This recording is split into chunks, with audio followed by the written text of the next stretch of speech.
Почитуван пратеник, не сакав да реплицирам, но некој пат толку невистини кога ќе се кажат на едно исто место, навистина целото тоа не може да не биде одговорено. Прво, 2017 година, 1 јуни, имав честа да станам председател на владата. Состојбата и во Кавадарци, во Неготино, во Тиквешијата беше следната. 77 милиони денари неисплатени пари од Повардарија и од Стефани, 2,5 милиони неисплатени субвенции од 2014, 15 и 16 година и денеска целото тоа е исплатено.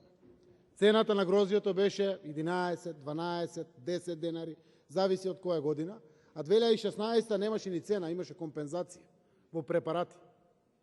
Така заврши и мандатот на ВМРО ДПМН, пред се преку откупот од Повардарија, што се случуваше. Овие години цената ја држиме на 15 денари Вранецот, 13 денари Смедеревката. Постојано. И при тоа, субвенциите од 24.000 денари по хектар сега се 48.000 денари по хектар. Секој пат, кога требаше да интервенира државата, веднаш интервенираше. Веднаш. 2018 година 1 денар од Бут, 1 денар од Визбите. 2019 2 денари од Визбите. Во моментот состојбата е 55 милиони литри наливно вино има во Визбите.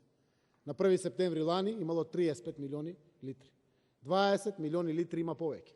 И затоа, ова година не со 2 денари, со 4 денари интервенираме.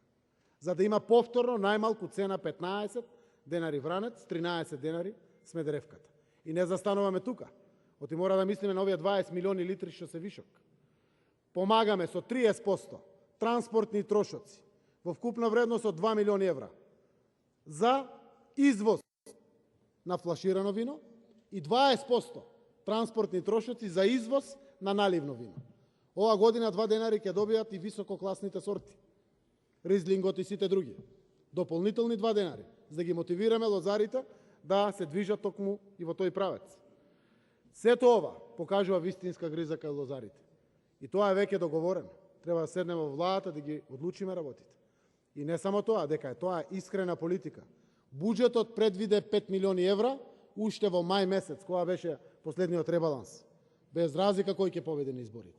Затоа што знаеме дека ќе има повеќе количини во резервоарите, односно во визбите, од ова година. Зошто? Не работеа дома ресторантите, не работеа во странство ресторантите. Нормално да не е целото ова пласирано. Предвидени се пари за сите овие работи. При тоа оставаме ова година прв пат дестилатот како продукт кој што ќе влезе во стоковите резерви, за да можеме дополнително да интервенираме во лозарството. Благодарам. Дефинитивно, Доврште мислата. Новиот министер Арјанит Хоџа. Честно е да дадете надеж на млад човек кој што сака да се докажува. Бојан Маричич исто така.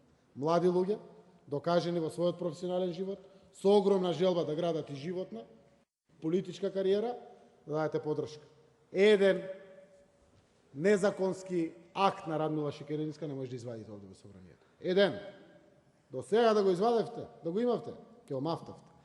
Така Благодарам. да има честна и одговорна влада, која што ќе држи убави лекции во следниот период. Јован